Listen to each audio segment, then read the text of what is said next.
Hello everybody, and welcome to another Dicey review. My name is Bryson. And I'm Josiah. And today we are reviewing Mayfair Games' Settlers of Catan. It's for ages 12 and up, and it typically takes about an hour and a half. And it's for 3 to 4 players. Yeah, this is probably a game that most of you out there will have heard of. It's very, very popular, and if you've spent any time playing board games, you've probably already played it and know about it. It's just a really great game. The basic concept is that you play as a group of settlers trying to settle the island of Catan, which is just a wild place, and so you have to build towns and roads and stuff and try and just control as much of the island as possible, and you're competing against the other players who are other groups of settlers trying to settle the island as well. One of the aspects that you'll encounter a lot throughout the game is the trading aspect. A lot of games don't have trading aspects, but this one does, and it does it well. Because of the fact that the island is randomly spread out, and depending on where you started, you'll get different resources, so you'll need some and you'll want to trade some, and other players will have those resources, so you need to trade them for it. Yeah, the game revolves a lot around the resources you are able to acquire and the ones that you need to get from other players. And depending on where you're situated on the board, you may have either little or no access to certain resources, and so the trading aspect is really big.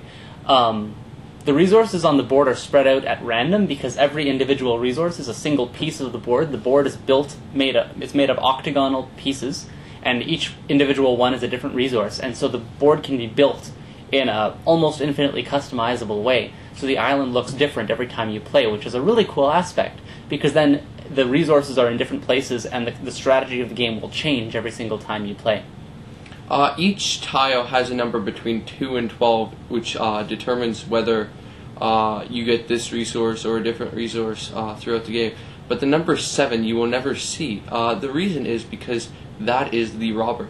The robber is a nice aspect to the game. It originally starts in the desert, which there's a tile just randomly throughout the world that is the desert, and you put it on there. And once you do roll a 7, you control the robber for that turn, and you can place it on any tile. Then you get to steal one of your opponent's cards that is attached to that, and you also prevent them from collecting from that tile.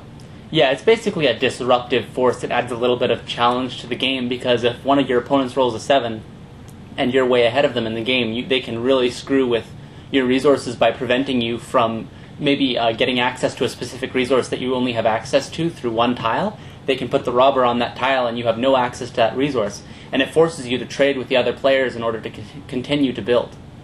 And now on to the review part of the video.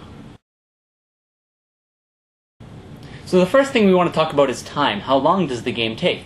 It usually takes about an hour to 2 hours, depending on whether you're playing with 3 or 4 players, how the board has been set up, and just other various factors like what numbers are rolled and what resources you're able to collect. If you have no access to like wood, for example, for a long time, you pretty much can't build most of the different buildings in the game, and so it'll take a lot longer in that case, but the average is about 1 to 2 hours, and that's pretty consistent.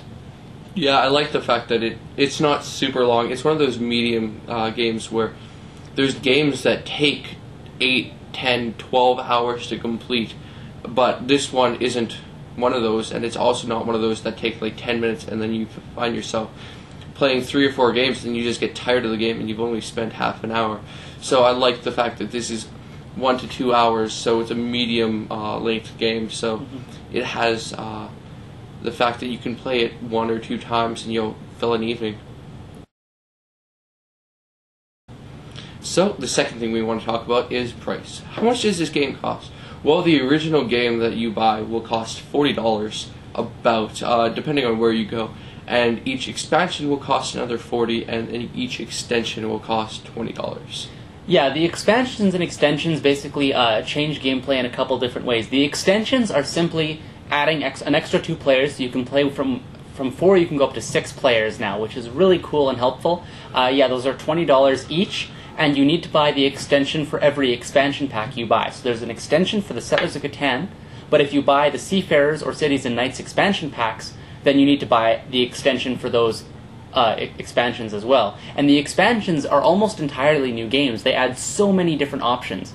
The Seafarers expansion adds instead of one large island, it changes it to many smaller islands with different resources on different islands, and the idea of trade routes and a lot of other really cool things. The Cities and Knights adds the concept of larger cities instead of just small villages, as well as attacking and defending forces and a whole bunch of other concepts that are really neat. But it just totally adds, it makes the game almost completely different, and it's a lot of fun. But like I said, if you're going to buy them, then you also have to buy the extensions. So this starts racking up the price very quickly, and if you wanted to own the entire game and all of its extensions, it would start costing you about $200. As for the quality, this game is quite excellent quality. The one peeve I've always had with the game is that because each tile is separate from all the others, they can get shuffled and moved if a player isn't careful with the pieces. And that can be really frustrating because once the pieces are disjointed, it's really hard to get them back the way they were and remember where everything was. But the pieces are really solid. All the little pieces are wood, and the tiles are thick cardboard, and so the quality is great. Yeah, the cards also, there's a lot of cards in this game, and they're nice, thick cards. They almost feel like playing cards from like a normal deck of cards, so they actually do have pretty good quality. They're not great like some distinct card games, but they're still pretty good. Yeah. So, the next thing we want to talk about is family friendliness. The game says it's about 12 and up, and I agree with that.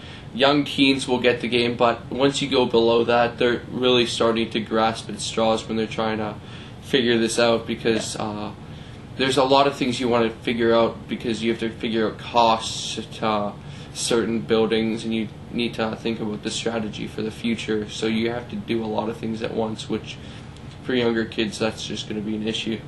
Yeah, if you're playing with younger kids, I actually have, and I find that for the most part, if you want to include them, you kind of have to spend half your resources supporting them instead of trying to beat them like the game is meant to be played. And so it really just doesn't make it fun, and the kids don't really get it or enjoy it anyway, so it just doesn't really work out.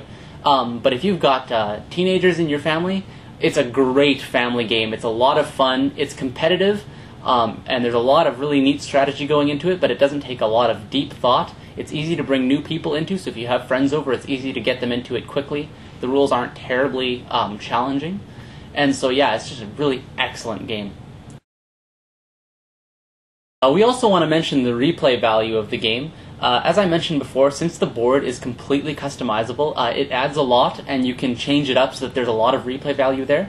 The one big downside is, even though you can put the pieces in any kind of configuration you want, and there's a lot of different options there, a lot of those options are terribly unbalanced and make it really hard to play the game fairly, because certain people will just have a massive advantage, and it's really unfair. And so the game gives an impression of having almost infinite replay value, but really there's only a couple different variations that I've found of the board that are really fair and playable. The game actually has one suggestion of how you could set it up fairly, and I found a couple others that I know work, but the game isn't as replayable as it looks like it is, but it still has a lot of replay value. The game's a ton of fun. And also, like I said before, the expansions add it's almost a completely different game. They're really, really different, and so there's a lot of replay value in that, but like we mentioned before, the price is quite above what you would find for most other games. Okay, so what do we think this game should be rated overall? As we have mentioned already, it's actually a really fun game. There's very few games I can think back to where I was just like, okay, can this just end already? Like, sometimes it is unbalanced, but you can almost find yourself a way to get out of that balancedness. So I'm going to give it a 9 sheep out of 10. Yeah, I'm pretty close to agreeing. I have had a lot of experiences where the game has been very unbalanced, so it's kind of I've got a bad memories about the game, but that's mainly because of the people I played with were kind of jerks and purposely set the board up badly. I'm going to give the game an 8.5 out of 10 because I really, really enjoy it, but like I said, the customizability does have some inherent problems, and so it's not the best game out there, but it is definitely probably in my top 10. Well, that's it for this episode. Until next time, see ya.